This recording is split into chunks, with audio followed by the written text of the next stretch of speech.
Hello and welcome to my channel Happy Hours. In my last video, I discussed about the folk music, handicraft, theatre and Indian philosophy. In this video, I am going to discuss about the Sufi and Bhakti movement in India. So what are you waiting for? Let us discuss about Sufi and Bhakti movement one by one. Before that, we should know what were the reason behind these movement in India. And the reason was the result of resentment of people against the caste system, rituals and sacraments. These movements had their influence on the social structure of India. The Bhakti movement in India was a process that took place for over 400 years. Now let us discuss about the Sufi movement in first.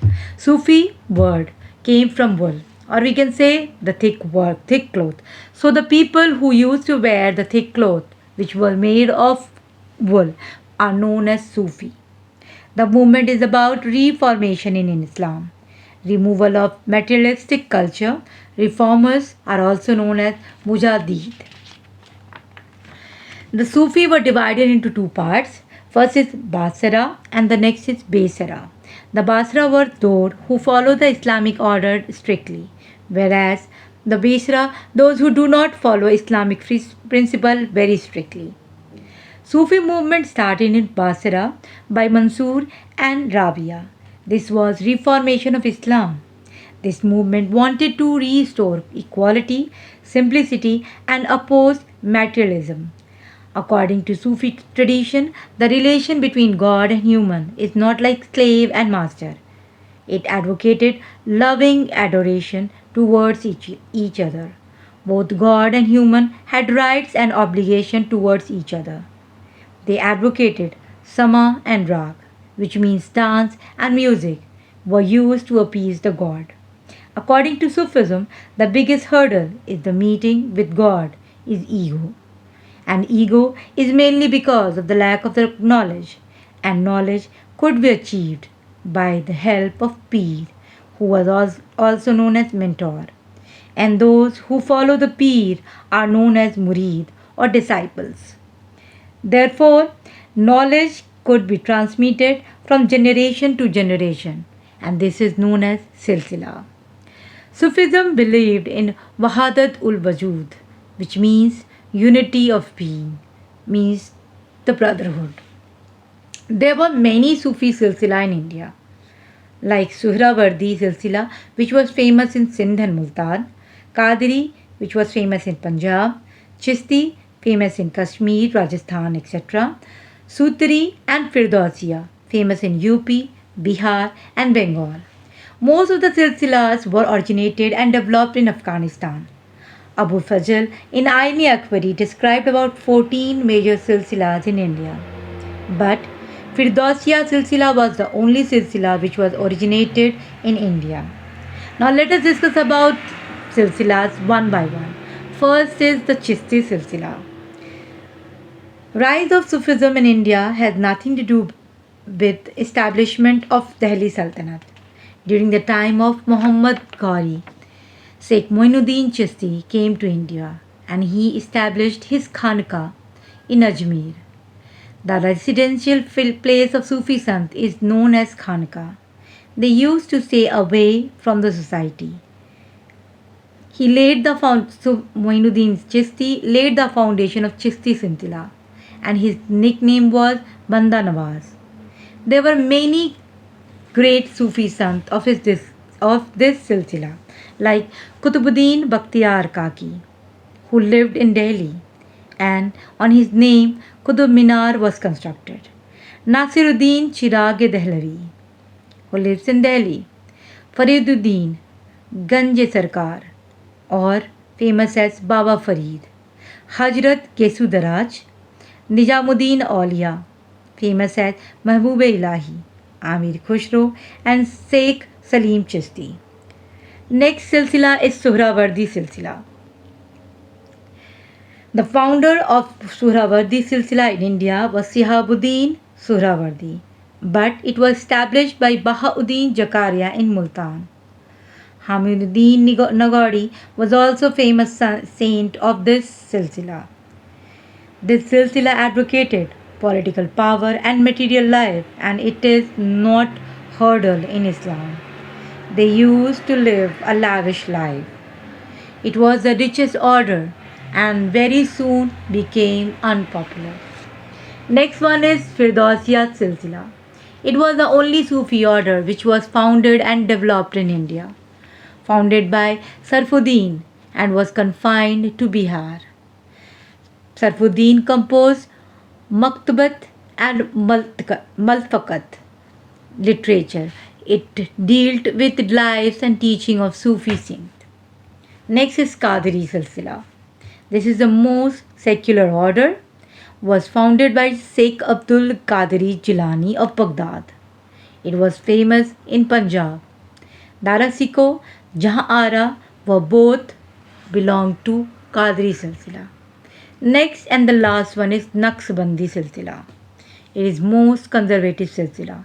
Babur, Sheikh Ahmad Sarhindi and Aurangzeb follow this Silsila only. I am proceeding to the Bhakti movement now. In the Bhakti movement, we are having two types, Sagun and Nirgun. Sagun is the one where they say God has definite forms, or we can say Sakar Brahma. Whereas in Nirgun, they are saying God is formless or Nirakar Brahma. Again, the Shagun Bhakti is divided in two parts. One is Ram Margi and other is Krishna Margi. In Ram Margi, we are having famous sant like Ramanand and Tulsidas. In Krishna Margi, we are having Mirabai, Surdas, Chaitanya Mahaprabhu, Vallabhacharya, etc. Now let us discuss about Ramanand. Ramanand, he was in the 14th century. He brought movement from southern India to north. He was worshipper of Ram. He was a Ram Margi. There were disciples of Ramanand from the lower caste. Among them, one was Kabir, who was Nirakar Brahma Margi, or we can say Nirgun Margi. Now let us discuss about the Tulsidas. Tulsidas was the Ram Margi. He was the Vaishnav Hindu saint. He wrote several popular works in Sanskrit, Awadhi, and Brajbhasha. But the best known as the author of Hanuman Chalisa and the epic of Ramcharitmanas. Bhairavi Ramayan, Parvati Mangal, Janaki Mangal, Ramayan Prasanna were other famous rites by Tulsidas. Next is the Kabir, who was a Nirgur saint. He was born in Varanasi. He was contemporary of Sikandar Lodi, and Sikandar Lodi persecuted Kabir because of his remark on Hindu-Muslim unity. He used in Bhojpuri language, means he used to write in Bhojpuri language, and his compilation of poetry was known as Bijak or Dohe. Next one is Guru Nanak, who was born in Talwandi, Pakistan. He was contemporary of Sikandar Lodi, Babur, and Humayun. He was influenced by Kabir. His main theme was Satchakand, which means the ultimate truth. He also preached universal brotherhood. He died in Kartarpur and he started the Langar. Kabir's Dohe is also included in Adi Granth. Next one is Mirabai. He belonged to the family of Sisodia, born in Chaukari, Rajasthan.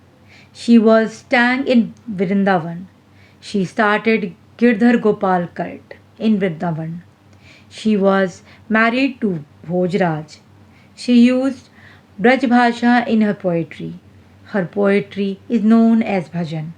Her poetry is also included in Adi Grantha. She was contemporary of Kabir, Babur, and Guru Nanak. Next is the Chaitanya Mahaprabhu, who was a Krishna Margi. He was born in Bengal, Mayapur. His father was Jagannath. He spreaded Vaishnavism in eastern India. He established Gurai Sangh. He was also known as Nimai Pandit or Gurang. He introduced Kirtan. Kirtan is a compilation of poetry, music, and dance. In Manipur, the Kirtan is known as Sankirtan. He inspired Shankar Dev to spread Bhakti movement in Assam. Next is the Bhakti movement in Maharashtra, or we can say Maharashtra Dharma. Jnanadev, Namdev, Eknath, Tukaram, Ramdas, also known as these were the saint of the Maharashtra Dharma. Gyandev was also known as Dhyaneshwar. He was from the time 1275 to 1296. He wrote a commentary on Bhagavad Gita known as Gyaneshwari, also known as Maratha Bhagavad Gita or the Bhavardi Deepika. He was follower of Nath Yogi tradition and he founded Barkadi sect. He was worshipper of Vitthal Swami. Muttabai, she was Gyaneshwar's sister. She wrote Abhangas, which were the devotional songs. By this, I am concluding my video here. If you like my video, kindly like, share and subscribe. Thank you.